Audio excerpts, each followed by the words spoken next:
केंद्रीय कृषि कानून, लेबर कोड, सार्वजनिक उपक्रमों के निजीकरण के विरोध में आज पूरे देश में केंद्रीय श्रमिक संगठनों के आह्वान पर भारत बचाओ दिवस मनाया गया, जिसके अंतर्गत जयपुर में शहीद स्मारक पर सभी श्रमिक संगठनों की ओर से धरना दिया गया। माकपा से जुड़े विभिन्न संगठनों ने अखिल भारतीय किसान सभा के बैनर तले सीकर में जिला कलेक्ट्रेट पर प्रदर्शन किया। देश में चल रहे किसान आंदोलन के समर्थन में ये प्रदर्शन किया गया और केंद्र सरकार से तीनों कृषि कानूनों को निरस्त करने की मांग की गई। ये तस्वीरें आप देख सकते हैं, अलग अलग जगह से ये तस्वीरें हैं जहां पर प्रदर्शन किया गया। वहीं सीकर में माकपा का प्रदर्शन, किसान सभा के बैनर तले ये विरोध जताया गया। कलेक्ट्रेट पर पहुंचकर ये प्रदर्शन किया गया।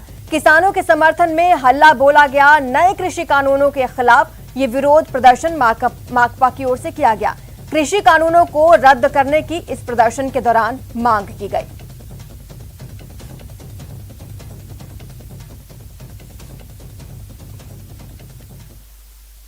जयपुर में मजदूर संगठनों का प्रदर्शन हुआ। भारत बचाओ दिवस के मौके पर विरोध हुआ। शहीद स्मारक पर यह धरना दिया गया और कृषि कानून, लेबर कोड का विरोध किया गया। धन की ताकत दिल्ली में बैठ के की और अभी भी महिला सांसद आई थी, ईसा ने एक वीडियो भेजा था कॉमरेड ईसा ने। अरे भाई तुमने आज पूरे देश में श्रमिक संगठन एक तरह का आंदोलन कर रहे हैं। भारत बचाओ का इन्होंने नारा दिया है और इसमें अलग अलग श्रमिक संगठन के जो पदाधिकारी और कार्यकर्ता मौजूद है। जयपुर में भी शहीद स्मारक में ये धरना दिया जा रहा है। यहाँ पर सभी लोग मौजूद हैं। इंटक, एटक, सीटू, जितने भी देश के प्रमुख श्रमिक संगठन सभी की जो प्रदेश इकाइयां हैं वो यहाँ पर प्रदर्शन करते हुए नजर आ रही है। देखिए जिस प्रकार से मोदी जी ने किसान और मजदूर का शोषण किया है, किसानों के लिए जो 3 काले कानून लाए हैं और मजदूरों के जो 4 बिल कोड पास किए हैं, उसकी हम घोर निंदा करते हैं। क्योंकि जीडीपी को, देश की जीडीपी को बढ़ाने वाले ये 2 हाथ किसान और मजदूर, इनको अगर काट दोगे तो देश की जीडीपी कैसे बढ़ेगी। इसी से पीड़ित होकर आज पूरे देश का किसान और मजदूर एक होकर के अपने हक और हुकूक के लिए लड़ाई लड़ रहा है और मोदी जी को ये काले कानून वापस लेने ही होंगे। जिस प्रकार से मोदी जी ने रेल, एयरपोर्ट, बीएसएनएल और अपने चहेतों को देने का काम किया है, इसकी हम घोर निंदा करते हैं। मोदी जी ये तीनों काले कानून वापस ले। देखिए ये केंद्रीय श्रम संगठन और किसानों के पक्ष में आज ये पूरे देश में भारत छोड़ो आंदोलन का दिन है। उसके पक्ष में आज ये पूरे देश में प्रोग्राम किया जाता है। उसी क्रम में पूरे राजस्थान में भी आज मजदूर और किसान मिलके जो देश के मजदूर कानून और किसानों के कानून लाए हैं उसको बदलने के लिए ये आंदोलन किया जा रहा है। उसका हम समर्थन कर रहे हैं। ऐसा है, भारत सरकार जिद पर अड़ी हुई है और उनका एक जो एजेंडा है, हकीकत में जो हिडन एजेंडा हम कह सकते हैं, छिपा हुआ एजेंडा, कि जो कारपोरेट घराने के लोग हैं उनको किस तरीके से सहायता पहुंचाई जाए और सार्वजनिक क्षेत्र के तमाम उद्योग जिसमें रेलवे भी शामिल है उसका किस तरीके से प्राइवेटाइजेशन किया जाए। कैमरा पर्सन अविनाश के साथ सचिन कुमार, न्यूज़ 18 जयपुर। चलिए अब आपको दिखाते हैं पानी का वार। धौलपुर के सैपो पार्वती नदी में आए तेज धार में एक सांड बह गया। तस्वीरें बेहद हैरान करने वाली हैं। नदी की रपट से रास्ता पार करते समय सांड पानी के तेज बहाव में बह गया। ये तस्वीरें देखिए, पानी में बहते हुए सांड का लाइव वीडियो सामने आया।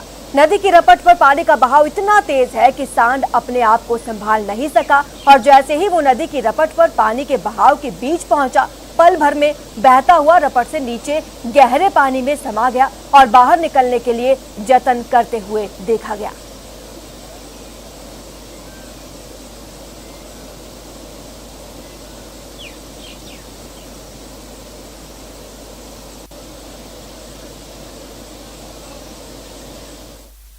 और अब बात लोगों की लापरवाही की, जहां आप अपने टीवी स्क्रीन पर आपको दिखाएंगे 3 तस्वीरें जहां टोंक में पड़ोसी जिलों से पिकनिक मनाने परिवार के साथ भारी तादाद में लोग पहुंच रहे हैं। वहीं दूसरी तस्वीर बूंदी से है, जहां पर बारिश के चलते हड़ौती के गोवा के नाम से प्रसिद्ध बरधा बांध पर चादर चलने सहित रामेश्वर महादेव, झर महादेव, धुंधलेश्वर और भीमलत महादेव गिर रहे झरने में भीगकर पिकनिक का आनंद उठाने के लिए लोगों की भारी भीड़ उमड़ी।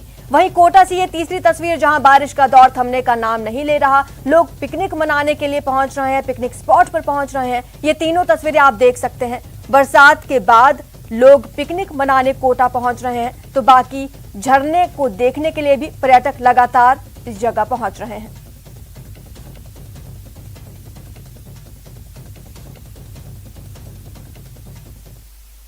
अब बात उन बेईमानों की जिन्हें पहले रिश्वत लेते पकड़ा गया और उन्हें छोड़ दिया गया। दरअसल भरतपुर में घूसखोर डॉक्टर अनिल गुप्ता को 12 घंटे बाद ही छोड़ दिया गया। शनिवार को आरबीएम अस्पताल में एसीबी ने डॉक्टर अनिल गुप्ता को 2000 की घूस लेते हुए रंगे हाथों गिरफ्तार किया था। वहीं जालौर में बीते 18 जुलाई को 30,000 रुपए के रिश्वत मामले में पकड़े गए जालौर से जिला शिक्षा अधिकारी को महज 47 दिनों में ही विभाग ने वापस नई जगह पर पोस्टिंग दे दी है। भरतपुर में घूसखोर डॉक्टर अनिल गुप्ता को 12 घंटे बाद ही छोड़ दिया गया। शनिवार को आरबीएम अस्पताल में एसीबी ने डॉक्टर अनिल गुप्ता को 2000 की घूस लेते हुए रंगे हाथों गिरफ्तार किया था, लेकिन उसको 12 घंटे बाद ही छोड़ दिया गया। अब एसीबी की कार्रवाई पर सवाल खड़े हो रहे हैं। आखिरकार घूसखोर डॉक्टर को एसीबी ने कोर्ट में क्यों नहीं पेश किया? इस पूरे मामले पर एसीबी बात करने को तैयार नहीं है। आरबीएम अस्पताल के पीएमओ जिज्ञासा साहनी का कहना है कि एसीबी की तरफ से ना तो कोई लेटर मिला था और ना ही हमारी ओर से कोई टीम एसीबी के थाने भेजी गई थी। आपको बता दें, आरोपी डॉक्टर अनिल गुप्ता साल 2014 में भी 1500 रुपए की घूस लेते हुए ट्रैप किया गया था। ये मामला एसीबी कोर्ट में विचाराधीन है।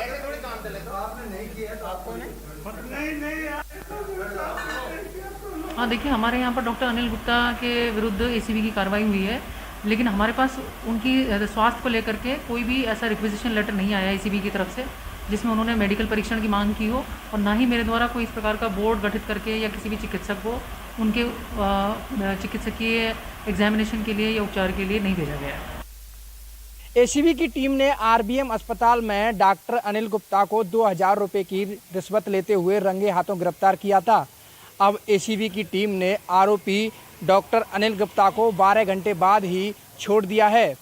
पूरे मामले में जब हमने एसीबी के अधिकारियों से बात करने की कोशिश की तो एसीबी का कोई भी अधिकारी इस पूरे मामले पे बोलने के लिए तैयार नहीं है। हालांकि एसीबी के सभी अधिकारियों से दूरभाष पर भी संपर्क साधने की कोशिश की, लेकिन नंबर भी सभी के बंद आ रहे हैं। जिस आरोपी डॉक्टर को 2000 रुपये की रंगे हाथों रिश्वत लेते हुए गिरफ्तार किया था, अब उसे छोड़ना एसीबी की कार्रवाई पर भी अब सवाल खड़े कर रहा है कि आखिर आरोपी को किस वजह से छोड़ दिया गया। बताया जा रहा है कि आरोपी अनिल डॉक्टर के ऊंचे रसूखातों के चलते उसे छोड़ दिया गया है। एसीबी का कहना है कि उस आरोपी डॉक्टर की तबीयत खराब हो गई थी और उसके बाद जो है आरबीएम अस्पताल से मेडिकल टीम बुलाई गई थी और उसका चेकअप कराया गया था। जब हमने इस पूरे मामले में आरबीएम की पीएमओ जिज्ञासा साइनी से बात की तो उन्होंने बताया कि हमारे यहाँ ना तो एसीबी का कोई पत्र प्राप्त हुआ है और ना ही हमारे यहाँ से कोई टीम भेजी गई थी जिसने आरोपी डॉक्टर अनिल गुप्ता की जांच की हो। तो ऐसे में अब एसीबी की कार्रवाई पर भी अब सवाल खड़े हो रहे हैं। दीपक पुरी, न्यूज़ 18। इसी मामले में नेता प्रतिपक्ष गुलाब कटारिया ने सरकार पर निशाना साधा। रिश्वत लेते रंगे हाथों पकड़े गए भरतपुर आरबीएम हॉस्पिटल के डॉक्टर अनिल गुप्ता को 12 घंटों के भीतर ही छोड़ दिया गया। गुप्ता की रिहाई पर अब प्रदेश भर में सियासत तेज हो गई है। विधानसभा नेता प्रतिपक्ष गुलाब चंद कटारिया ने इसे प्रदेश सरकार का भ्रष्टाचार करार दिया। वहीं एसीबी की कार्यशैली पर भी सवाल खड़े किए। एसीबी भरतपुर ने गवर्नमेंट हॉस्पिटल के एक ऑपरेशन करने वाले डॉक्टर अनिल गुप्ता को 2000 रुपये रिश्वत देते हुए पकड़ा सवेरे 9 बजे, और उसके बाद जो भी कार्रवाई होनी है ट्रैप की वो सारी कार्रवाई हुई। पता नहीं अचानक 12 घंटे बाद किसके कहने से और किस कारण से उसको जमानत देकर छोड़ दिया। मेरी स्वयं एसीबी के डीजी से बात हुई। मैंने कहा कि ऐसा क्या जरूरत पड़ गई कि एक ट्रैप किए हुए डॉक्टर को आपको 12 घंटे में छोड़ना पड़ा। तो वहीं राजस्थान में शिक्षा विभाग के भ्रष्ट अधिकारियों पर विभाग पूरी तरह से मेहरबान दिखाई दे रहा है। जालौर में 18 जुलाई को 30,000 रुपए के रिश्वत मामले में पकड़े गए जालौर से जिला शिक्षा अधिकारी को महज 47 दिनों में ही विभाग ने वापस नई जगह पर पोस्टिंग दे दी है। शिक्षा विभाग की ओर से जारी 5 अगस्त की सूची में क्रमांक संख्या 247 पर भ्रष्ट शिक्षा अधिकारी मोहनलाल को झालावाड़ में मुख्य ब्लॉक शिक्षा अधिकारी पोस्ट पर ज्वाइन करने के आदेश जारी किए हैं। ऐसे में शिक्षा विभाग की कार्यप्रणाली पर अब बड़े सवाल खड़े हो रहे हैं कि आखिर 47 दिन में कैसे जांच पूरी हुई और नई जगह पर कैसे आदेश जारी कर दिया। आपको बता दें 18 जुलाई को जालौर एसीबी ने जालौर जिला शिक्षा अधिकारी के निजी सहायक दिनेश कुमार को 30,000 रुपए की रिश्वत लेते हुए रंगे हाथों गिरफ्तार किया था, जिसमें यह राशि जालौर के जिला शिक्षा अधिकारी मोहन लाल को एक निजी स्कूल के सत्यापन के लिए दी जानी थी, जिसमें जालौर एसीबी ने दोनों को गिरफ्तार कर लिया था और ट्रैप किए अधिकारी को निलंबन में मुख्यालय शिक्षा निदेशक बीकानेर लाया गया और अब सीबीईओ पोस्ट पर वापस लगा दिया गया।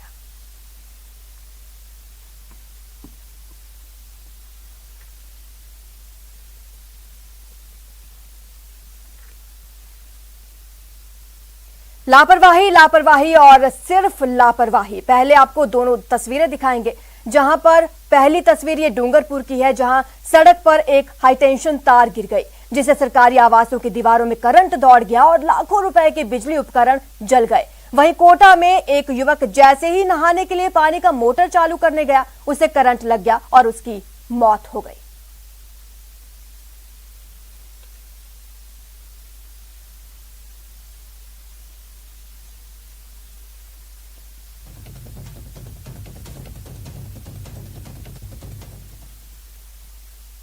झुंझुनू के मंडावा में बेखौफ हुए चोर घर के सामने से बाइक चोरी कर ले गए। चोरों ने बाइक का स्टीयरिंग लॉक तोड़ा। लॉक तोड़ने के बाद बाइक चुराई। पूरी वारदात ये सीसीटीवी कैमरा में कैद हो गई है। 4 से 5 युवक हैं जिन्होंने वारदात को अंजाम दिया। ये सीसीटीवी फुटेज आपको दिखा रहे हैं किस तरह से बेखौफ हो चुके हैं चोर। घर के बाहर खड़ी की गई बाइक को सरेआम चोरी कर ले गए। सीसीटीवी फुटेज में 4 से 5 लोग नजर आ रहे हैं। संभावना ये जताई जा रही है कि इन्होंने ही वारदात को अंजाम दिया है।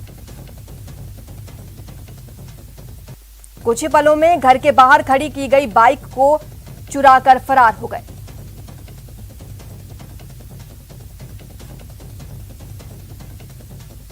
ये तस्वीरें आपको झुंझुनू के मंडावा से दिखा रहे हैं, जहां पर चोर इस कदर बेखौफ हो चुके हैं कि घर के सामने से बाइक चुराकर फरार हो गए। लॉक तोड़ने के बाद उन्होंने बाइक चुराई। ये पूरी की पूरी वारदात सीसीटीवी कैमरा में कैद हो गई है।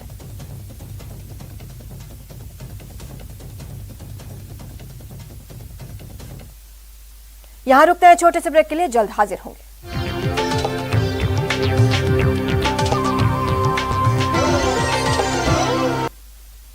विश्व आदिवासी दिवस के मौके पर प्रदेश भर में कई कार्यक्रमों का आयोजन हुआ।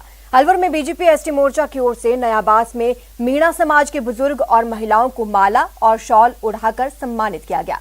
बांसवाड़ा के वंशज रकम चंद्र चरपोटा बांसवाड़ा पहुंचे, जहां उन्होंने नगर परिषद गेट के बाहर लगी राजा भाषा की प्रतिमा पर फूल माला अर्पित की और पूजा अर्चना की। उदयपुर के बलीचा के पास बड़बड़ेश्वर महादेव के प्रांगण बीजेपी की ओर से आदिवासी सम्मेलन का आयोजन किया गया, जहां एसटी मोर्चे की ओर से आयोजित इस सम्मेलन में राजस्थान विधानसभा के नेता प्रतिपक्ष गुलाब चंद कटारिया सहित कई भाजपाइयों ने शिरकत की। तो वहीं बाड़मेर में किटनोद गांव में बिरसा मुंडा मूर्ति का उद्घाटन किया गया। डूंगरपुर जिले में विश्व आदिवासी दिवस के मौके पर आदिवासी जनाधिकार एक मंच, भारत की जनवादी नौजवान सभा, एसएफआई सहित अन्य संगठनों की ओर से मजदूरों, किसान, छात्रों की विभिन्न मांगों को लेकर कलेक्ट्रेट के बाहर धरना दिया गया।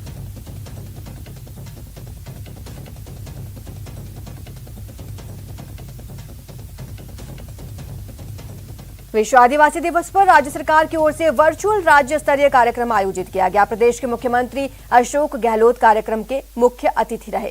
सीएम ने इस दौरान 89 करोड़ 28 लाख लागत के 185 कार्यों का शिलान्यास किया, तो वहीं 166 करोड़ 90 लाख लागत के 43 कार्यों का लोकार्पण किया।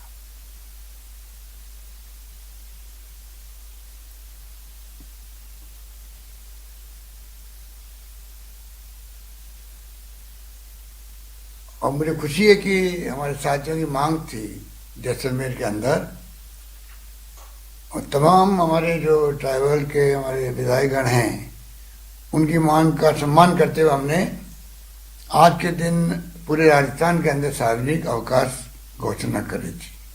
आदिवासियों का इतिहास वास्तव में स्वाभिमान का इतिहास रहा, क्योंकि श्रोमणी महाराणा प्रताप के साथ में भी आदिवासियों का राणा पूंजा जी और भील समुदाय का महत्वपूर्ण योगदान वीर गाथाओं में आज भी लोग याद करते हैं।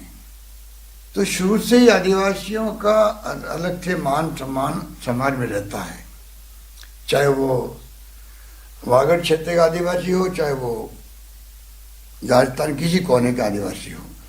और तो और जो हमारे आदिवासी जैसलमेर, बाड़मेर, जालोर, जोधपुर की तरफ भी बिखरे हुए हैं, उनके लिए अलग से हमने बोर्ड बनाने का फैसला किया है जैसलमेर के अंदर। पूर्व मुख्यमंत्री और बीजेपी के राष्ट्रीय उपाध्यक्ष वसुंधरा राजे और बारां झालावाड़ सांसद दुष्यंत सिंह बारां दौरे पर हैं। दोनों ने ही हेलीकॉप्टर से जिले के अतिवृष्टि प्रभावित इलाकों का जायजा लिया। बारां में 8 दिनों तक आई भीषण बरसात और नदियों में आए उफान के चलते जिले भर में भारी नुकसान हुआ है। जिले में करीब 4000 से ज्यादा कच्चे मकान ढह गए हैं, जिससे लोग बेघर हो गए हैं। हजारों मवेशियों की मौत हो चुकी है। कई लोग पानी में बहने के चलते अकाल मृत्यु के शिकार हो गए। दर्जनों गांव 5 दिनों तक पानी से घिरे रहे। उनके घरों के बीच रखा राशन भी पानी के साथ ही बह गया। कई पुलिया टूटने से अभी भी उनका पंचायत मुख्यालय और जिला मुख्यालय से संपर्क कटा हुआ है। ऐसे में वसुंधरा राजे और दुष्यंत सिंह हालातों का जायजा लेने बारां पहुंचे। उन्होंने हेलीकॉप्टर से बारां जिले के चारों विधानसभा छबड़ा, किशनगंज, अंता, अटरू के क्षेत्रों का जायजा लिया।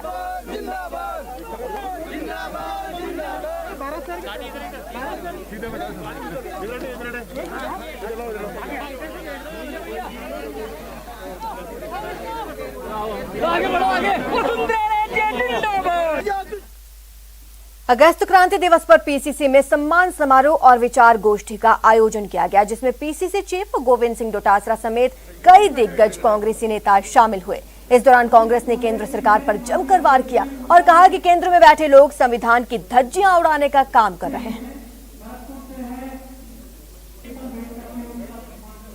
आजाद हो गया, हमारा संविधान लग गया और उसके बाद में सब धर्म जाति के लोग सबको सब जब इस देश में रहने के लिए हमारा संविधान को स्वीकार कर लिया, उसके बाद में उनकी उस विचारधारा को लेकर के भाई को भाई से लड़ाने का ये षड्यंत्र भारतीय जनता पार्टी और आरएसएस करता है, उसके हम लोग खिलाफ हैं।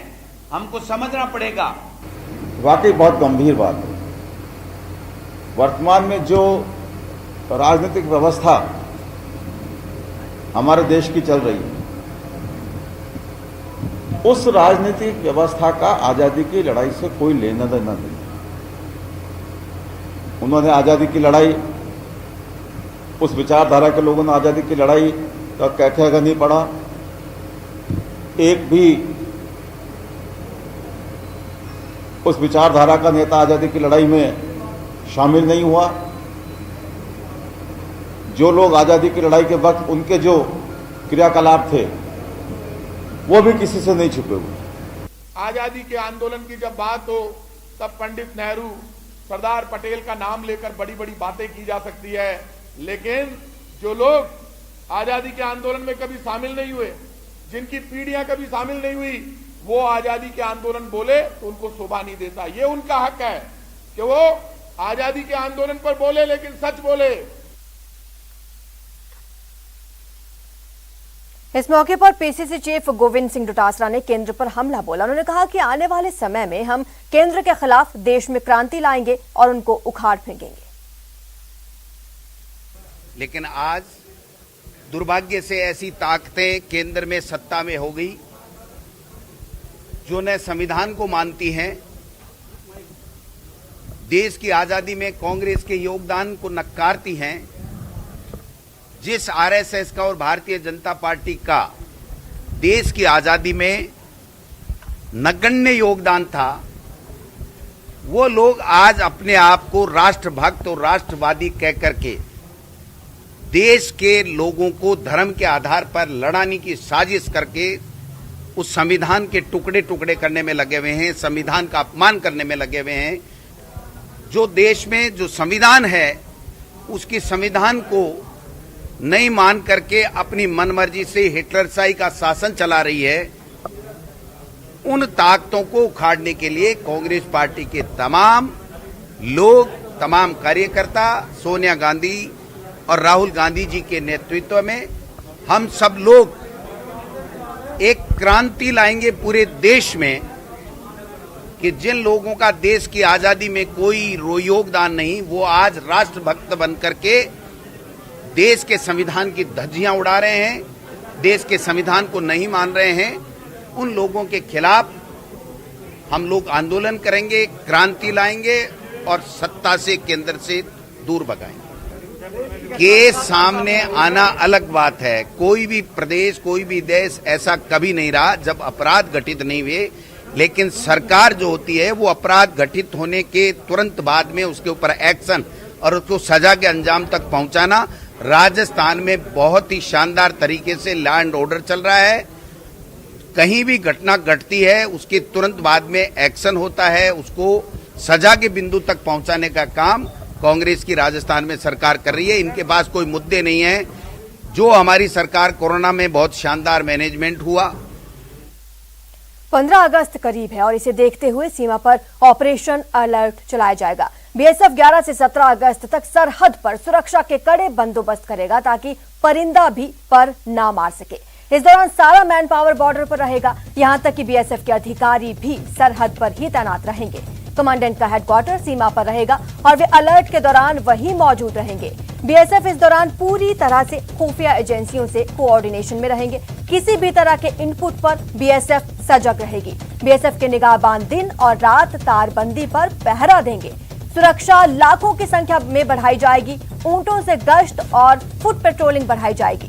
संवेदनशील इलाकों में अतिरिक्त जवानों की तैनाती भी की जाएगी।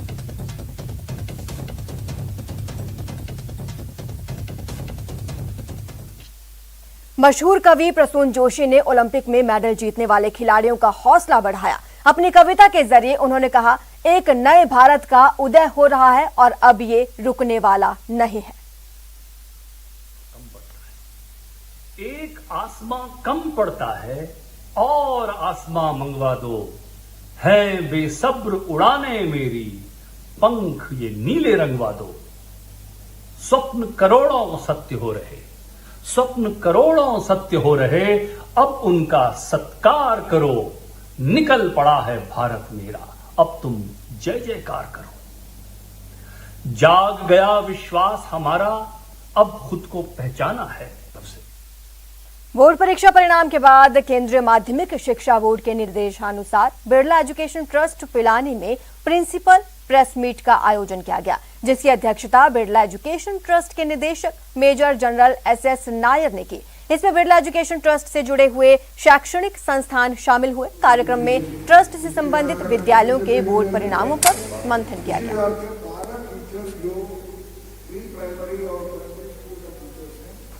साल की तरह इस साल भी बहुत अच्छा रिजल्ट आ चुका है विद्यापीठ में और मेरा एवरेज है 91.87 और हमारे 139 बच्चे एग्ज़ाम दिए हैं। उनका almost all everyone in passed in distinction. पहले तो हम फर्स्ट क्लास के बारे में बात करते थे, लेकिन इस साल तो पूरे बच्चों को डिस्टिंक्शन आ चुका है। एंड मेरे पास 3 स्ट्रीम्स है, साइंस और कॉमर्स एंड ह्यूमैनिटीज़। उसमें भी बहुत अच्छा रिजल्ट आया है। साइंस स्ट्रीम का एवरेज बन रहा है मेरा 93.55 और ह्यूमैनिटीज स्ट्रीम का बन रहा है 92.06 एंड कॉमर्स स्ट्रीम का है 89.64 बन रहा है। अब एक नजर टॉप 10 वायरल पर।